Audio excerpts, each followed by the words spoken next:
Hi guys, I'm DIYTyler. Let's talk shop for a few minutes. So today is February 2nd. We're a month into 2016.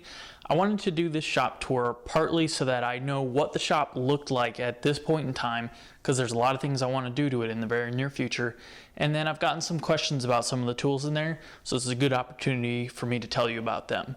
So my shop is in the basement of our house. I have one half of the basement sectioned off, minus a closet that juts into my space.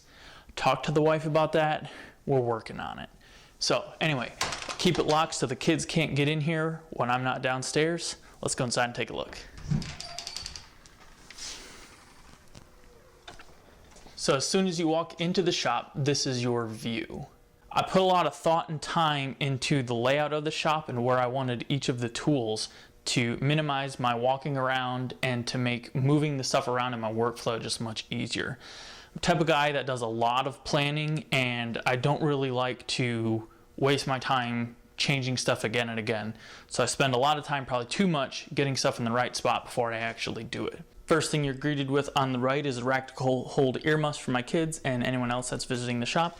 And then obviously a shop broom is also in that corner. And then turning a little bit, we have my finishing shelf for now. It's got all of my polyurethanes and paints and stains on here. And I did have the drills on here for a couple of years. I just recently got them off the top of this. And this also is my adhesive shelf. So all of my glues, epoxy, and CA gel and stuff like that. And turning a little bit more, we have my 12-inch bevel chop saw and stand. I got this on sale, both items for 179 bucks. This was one of the first tools I ever bought when I started woodworking.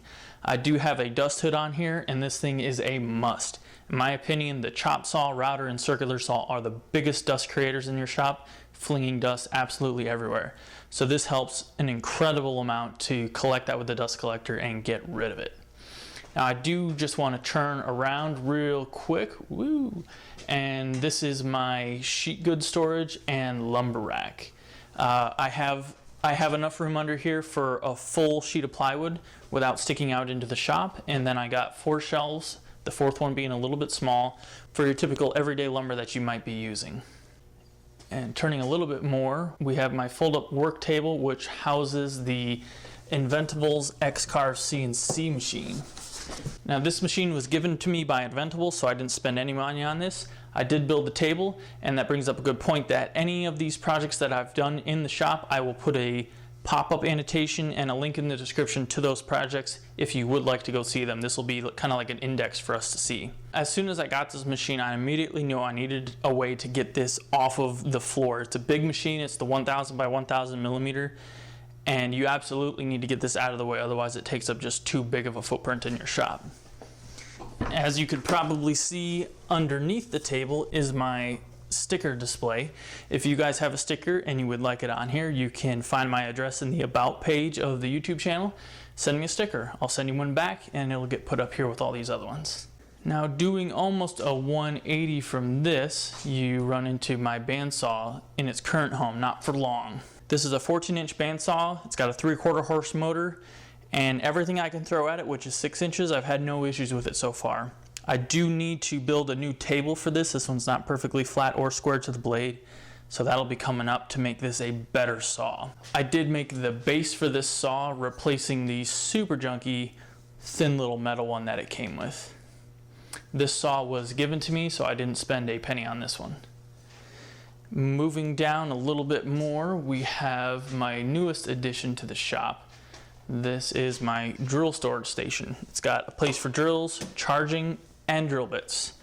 Got 2 different doors with little French cleats on it to hold all sorts of drill bits.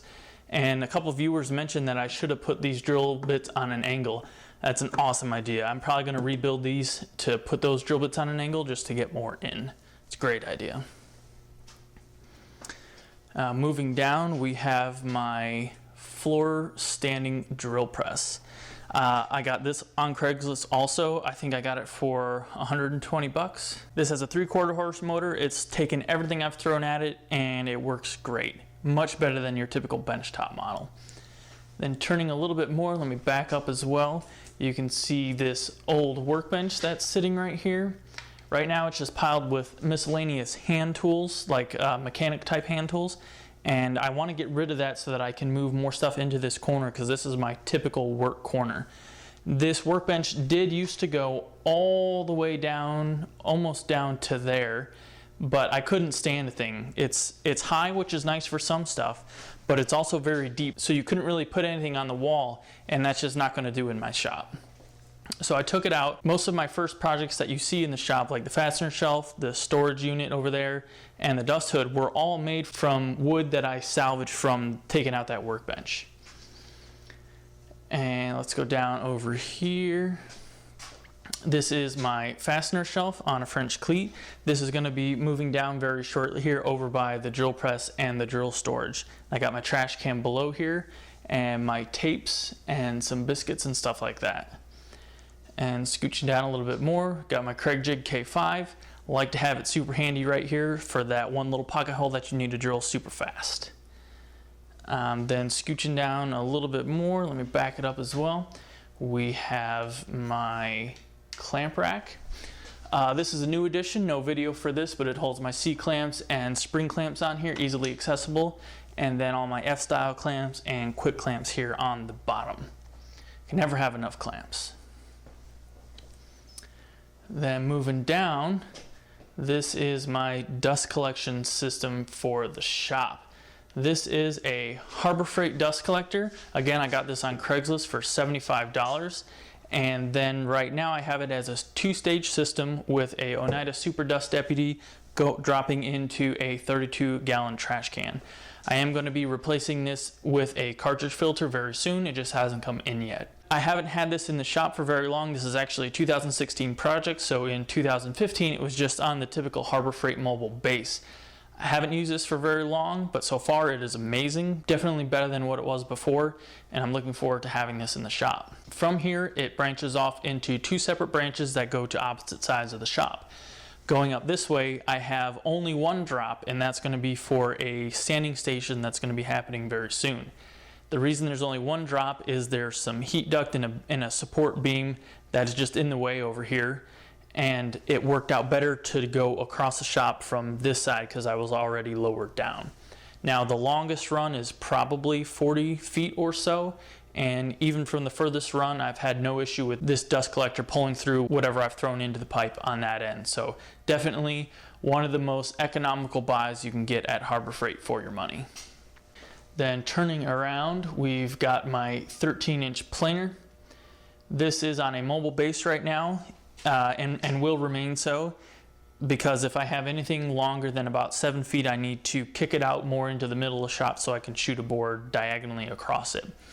Now this planer I also got on Craigslist, but this was the best deal I've ever gotten on Craigslist. I got the planer, table saw, which we'll see, dado stack, and the bandsaw, a different bandsaw, all for $175. I then refurbished the bandsaw and sold the bandsaw for $175. So basically, some of the biggest tools in the shop have paid for themselves just by selling other tools that I've refurbished. And we'll get to that more on the end. And I do want to preface that I'm not saying the prices of these to just show how good a deal I got. I want to share with you guys that you can absolutely find deals like this on your own. I don't have $100,000 worth of tools in my shop. Actually, I've only spent about $500 on the stationary tools that you see around here, simply by flipping what I had for as much or more money and finding great deals. Moving on, below the planer right now I have my advanced box joint jig. That's a John Hines design. I highly recommend it. That thing is fantastic every time I use it. Up above that we have one of the first projects I did in the shop. This is just a shelf that holds a bunch of these plastic tubs. It's great having these plastic tubs. Everything is organized and quickly accessible, and I would like to put more of them. I'm just not really sure where that's going to happen yet. Then scooching over into the corner a little bit more, leaning up in the corner, I got some apparatus for the shop vac and a couple of fast cap safe cut rulers that are just stacked up here for now. And then moving over and looking down, we have my Clearview Mini CV06 Cyclone and my shop vac. I do have 3 lengths of hose on the Cyclone right now, so I can bring this all the way over to the CNC and almost anywhere in the shop without actually moving the shop back. I have to kick the Cyclone out into the middle over here to reach some of the furthest places. And up above all that, I have my jig wall. This right here is a platform to hold a belt sander so you can do some 90-degree sanding.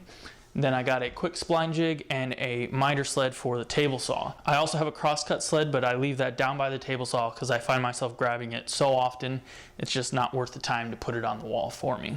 And you can see the jointer over there.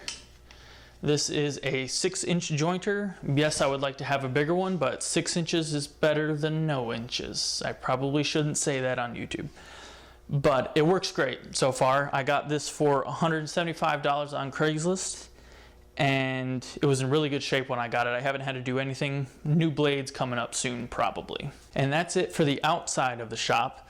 Let's back into the corner over by the dust collector and show you the table saw. Like I said, this table saw was part of that package deal for 175 bucks. It's got a 1.5 horse motor running on 220, and it works great. It is a table mounted trunnion, which has its downsides. I do have to tune it up every once in a while. Not a big deal. Someday we'll move on, but this definitely is very, very adequate for now. It's got the old uni-style fence, which is deadly accurate and super easy to use. I like it a lot. And below the table saw wing, I have a cabinet that holds all of my micro jig grippers and push blocks, bevel gauge. I got a square in here, and then some homemade push sticks that I can easily grab even if I've started a cut and realize that I need something to be a little bit safer. And below that, in another drawer, I have all my inserts and other table saw blades and wrenches. And then below that, I have an area for some scrap storage. And leading off the table saw, I have my assembly table. Let me bring you over here so we can get a better look at the front. This is a modified Polk workbench, so you have area for putting tools in to keep them off the work surface. I haven't put holes in the top yet. I love this table as it is, but I think I'm about ready to put the holes in, maybe only on half of it, maybe not a lot, but we'll see. I'll put a couple holes in, see if I like it, and we'll go from there. Below the table, on my normal working side, I got drawers for my typical tools that I need to grab real quick: chisels, files, measuring devices, and these are in fast cap Kaizen foam. I can open the drawer and grab these things without even looking. People laugh when they see these drawers because they're so organized and OCD, but it's really nice to be able to grab things so quickly, always in the same spot. And below that, I got drawers for my hand power tools. Jigsaw, circular saws, routers, sanders in this one, and then some other miscellaneous clamps. And below the other wing of the table saw, I have a small 3-gallon pancake compressor and my nail gun. And this is all I really need so far. I do have an airdrop that runs all the way out to the garage to my big 17-gallon compressor, but I found it's too much of a hassle to run upstairs and turn on the big compressor just to shoot a few nails. This one's just much easier to get with. As you can probably see around the shop, where I got a fast cap tape measure clipped into some fast clips, and I'll usually have a pencil in here. They got pencil sharpeners in it, so I'm always within arm's reach of a tape measure, which is fantastic. So this is about the view that you guys would normally see when I'm shooting my videos. Like I said, I went through a lot of time and thought to set up this shop so that it was a smooth workflow, not a lot of time spent walking back and forth. Obviously a long way to go, but I was really torn as to which way I wanted to put the table saw originally. Back when I first set up shop with some of my first tools, I had the table saw cutting this way because that's more of a natural workflow walking in the shop door. But it had my assembly table away from all of the hand tools that I had over back in the corner originally. Yes, that could have been flipped, but it worked out better this way with the dust collector, the pipes running across the floor for the table saw. And so this is the way it is. If I need to have something that goes from the chop saw to the table saw, I slide it across and cut back into my working area. Really not a big deal. On the assembly table, I got my quick clamp Moxon vise. This thing works surprisingly great. I was kind of unsure when I built it, but I thought it was a cool idea. But it works great. I find myself using it way more than I ever thought I would. And below this side of the workbench, I just have a shelf right now for miscellaneous storage. I do have my super cheap router table on here right now until I can build a dedicated router table. As for lighting in the shop, I got 6 of these fixtures that are 8 foot long and hold 2 T12s. and I think I've got cool white bulbs in it right now. And for actually making the videos, I shoot on a Sony Alpha 5100 mirrorless camera with this stock 18 to 50 lens that comes with it. As you see there, the viewfinder flips up, which is great so I can actually see what I'm looking at. And very rarely do I use a lapel mic like this, although I probably should a little bit more often because it just makes it sound so much better. But I want to keep the video experience fun and pretty easy for me to do, so that's why most of the time you're just getting the stock microphone. And lastly in the shop, I want to talk about me, what I carry on me all the time when I'm in the shop. So when I first walk into the shop, hat goes on, and the biggest reason for my hat is that that's how I hold my pencil. If I got safety glasses on, I can't put the pencil on my ear, so I started wearing a hat, and then that just kind of became what I always did in the shop. So the hat is more for the pencil holder than anything else, and I guess it keeps dust out of my hair, which is great, but it does cast a shadow for video, which can be a little bit of a problem.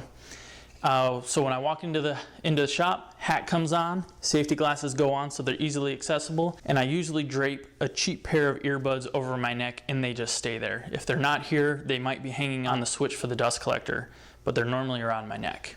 And then I always carry this little pouch with miscellaneous different tools in it. This is a quick clip onto my belt, so I don't have to take my belt off to actually loop through the tool belt, which is awesome. And on here I have a fast cap tape measure, which I almost never take off. I just pull it out like so. Utility knife, bunch of pencils, Phillips and flat screwdrivers, and I only recently started doing this, but I should have done it a long time ago. Two totally different style of screwdrivers, so you can reach down and grab either one without looking. I know which one is Phillips and I know which one is flat.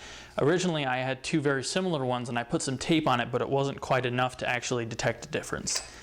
I got a pair of scissors, a small square, an ice pick. I never thought I would use this as much as I do, but I use it all the time. And then my Leatherman, which is usually closed and hanging on the side like so. And then my fast cap long nose marker, which is amazing. You guys absolutely need this. I'll actually put a link in the description below. It's so nice. So that's what's on me. That's what's in my shop. I hope you guys enjoyed that. If you're new to the channel, please check out some of those videos that I linked to. And if I've earned your subscription, please hit that subscribe button over there. It would mean a lot to me. Please hammer that thumbs up button so you can get this video in front of a bunch more eyes, and stick around for some more projects. I'm DIYTyler. You guys have a good one.